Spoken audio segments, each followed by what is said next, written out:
Queridos irmãos e irmãs, 24º domingo do Tempo Comum Ano C, liturgia para o dia 11 de setembro de 2022 com o tema Chamados a acolher pecadores, excluídos e marginalizados.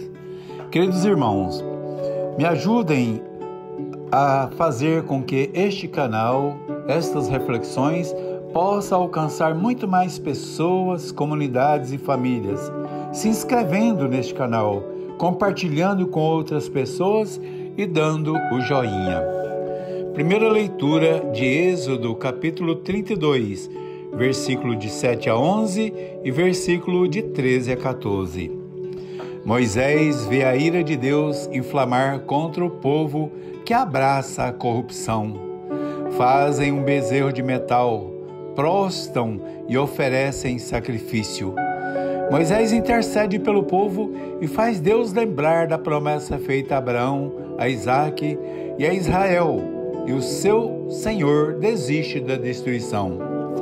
Aqui neste texto temos um diálogo do quanto Deus se faz humano, do quanto o poder da nossa oração chega ao coração de Deus, e do quanto Deus escuta seus servos e aceita a nossa intercessão. Vemos ainda nesse texto que a misericórdia não pode ser abandonada em nossa missão de evangelizadores. Não podemos agir movidos pela ira, não podemos agir movidos pelo desejo de destruição. O povo de Deus já sofre várias espécies de negações e vê constantemente seus direitos negados e vê a força da injustiça dos poderes estabelecidos se abater sobre eles. Assim como Moisés, nós precisamos nos colocar diante de Deus como aqueles que lutam e buscam resgatar a vida e a dignidade de nosso povo. Eles já sofrem com o abandono dos poderes econômicos, já sofre com o abandono dos poderes jurídicos, já sofre com o abandono dos poderes religiosos. Não podemos deixar que sejam abandonados pelo amor e pela misericórdia de Deus. Esta é a nossa missão. Na segunda leitura da primeira carta a Timóteo, capítulo 1, versículo 12 a 17, Paulo dá graças àquele que lhe deu forças e que o julgou digno de confiança e o chamou ao seu serviço. Paulo reconhecia ter sido um blasfemo, um perseguidor e um violento. Desta forma, Paulo recebeu Timóteo, um missionário e companheiro inseparável, a partir da segunda viagem. Confiou a Timóteo missões importantes entre os tessalonicenses e a responsabilidade pastoral das igrejas da província da Ásia. Esta carta de Paulo contém uma espécie de instruções sobre a organização da comunidade, sobre a forma de combater as heresias e sobre a forma de acompanhamento da vida cristã dos fiéis. Não podemos esquecer que o amor de Deus é dado a todos os homens, sendo bons ou maus, pois Deus ama a todos sem exceção. Deus quer a conversão de todos. Deus quer a salvação e não a condenação. Deus é perdão e não abandono de seus filhos. Deus é misericórdia e salvação. No Evangelho de Lucas, capítulo 15, versículo de 1 a 32, os fariseus e os escribas murmuravam entre si, dizendo: Este homem acolhe os pecadores e come com eles. Nós somos chamados a ser a igreja viva. Não fomos escolhidos para exercer a condenação a tantos irmãos já condenados em todas as instâncias da vida. Os fariseus e os escribas eram a representação de vida de fé e da espiritualidade que os poderes viviam naquela época.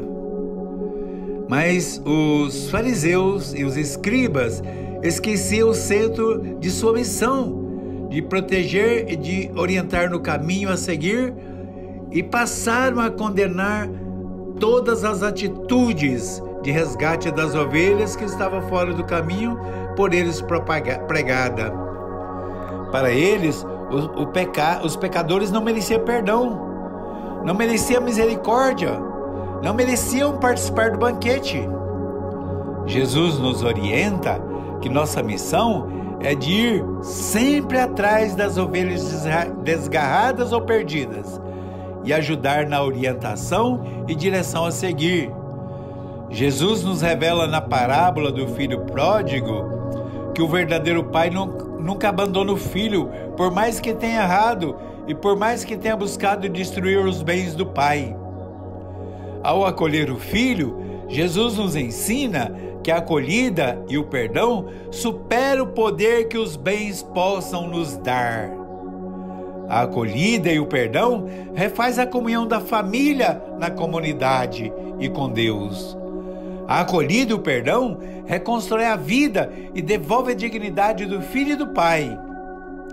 A acolhida é o perdão e o perdão revela a graça salvadora de Deus a seus filhos e filhas. A acolhida e o perdão têm que fazer parte da nossa missão evangelizadora. Não podemos esquecer que Deus devolve ao filho que estava perdido a dignidade, dando-lhe de volta vestes, o anel e a sandália. Receber de volta as vestes significava que era sinal de pertença à casa do Pai e que tinha de ser tratado com os mesmos direitos do Pai e que não era escravo dos poderes ou dos sistemas. O anel era o símbolo da autoridade, era um instrumento que dava direitos de assinar documentos importantes. A sandália era um sinal de liberdade e só podia usar sandália aqueles que eram livres. A nossa missão é a mesma de Jesus, ou seja, ajudar a trazer de volta para a casa do Pai os filhos que se desviaram no caminho e de conceder a eles a misericórdia do Pai, devolvendo-lhes a pertença à mesa de comunhão, devolvendo-lhes a autoridade de pertencer à casa do Pai e de devolver-lhes a liberdade dos filhos de Deus, já liberto das forças que escravizam e matam. Não podemos ficar a serviço dos poderes que geram a condenação e a morte. A nossa missão é de ajudar a comunidade a servir a Deus na luta pela implantação da justiça, do direito e da paz. Que a graça, o amor e a misericórdia de Deus estejam com todos. Amém.